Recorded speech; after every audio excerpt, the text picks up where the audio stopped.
Time for another edition of the Boselli Breakdown. And we must break down last week's game, Tony. Vikings over the Jaguars. It was not pretty. 4 field goals allowed by the defense, 3 takeaways. That's great.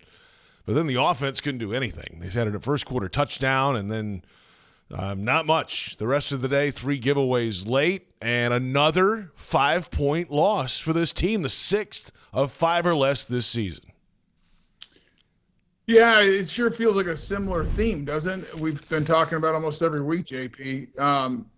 The lack of it's a lack of an ability to make plays when it matters most.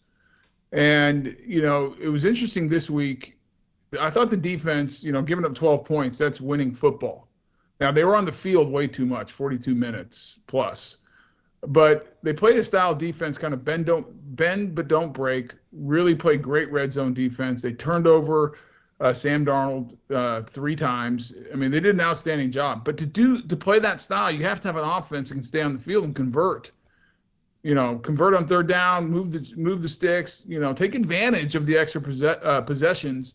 And this Jaguar offense just could not do it. After that one 70-yard drive, they almost did nothing the rest of the game. Yeah.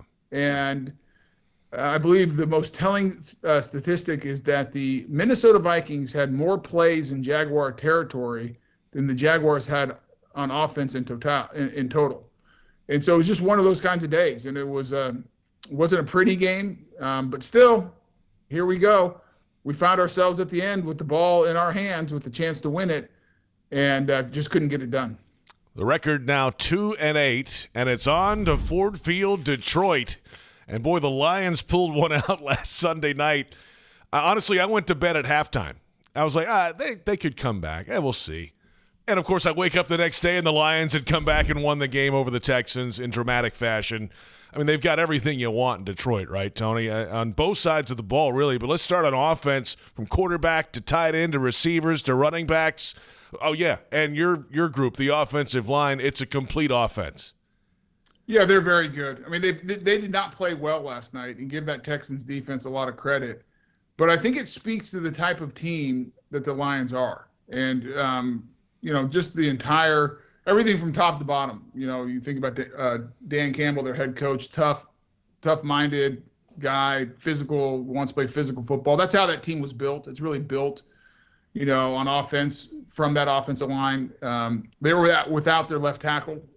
So even not playing well, they found a way to win a football game. And I think that's what we talk about every week about this Jaguar team. You mentioned, 6 games with a one-possession being a one-possession game? Well, the difference between the Detroit Lions and the Jacksonville Jaguars, I mean, there's a lot of differences, but one of the big ones is the Lions find a way to win those games. They make the plays when it matters. They fight, they claw, even when they're not playing well, and they get it done. And so it's a tough matchup this week because you're playing one of the best teams in the NFL. It's a physical team that can run the ball.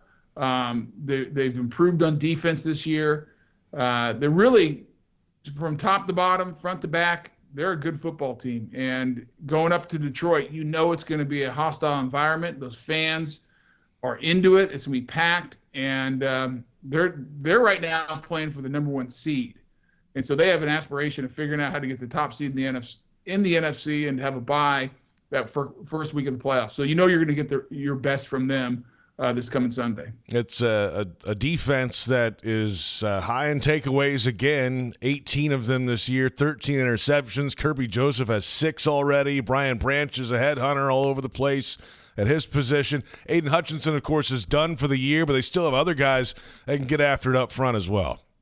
Well, they just signed Zadarius Smith. They traded for him from the Cleveland Browns. He did not play against the Texans. He will, I assume, play against us. Yeah. Carlton Davis had 2 interceptions against the Texans. You talked about those them being ball hawks and getting the ball and taking it away. And you just don't expect Jared Goff to throw 5 interceptions again. It's been an offense that's been very efficient, very smart with the football.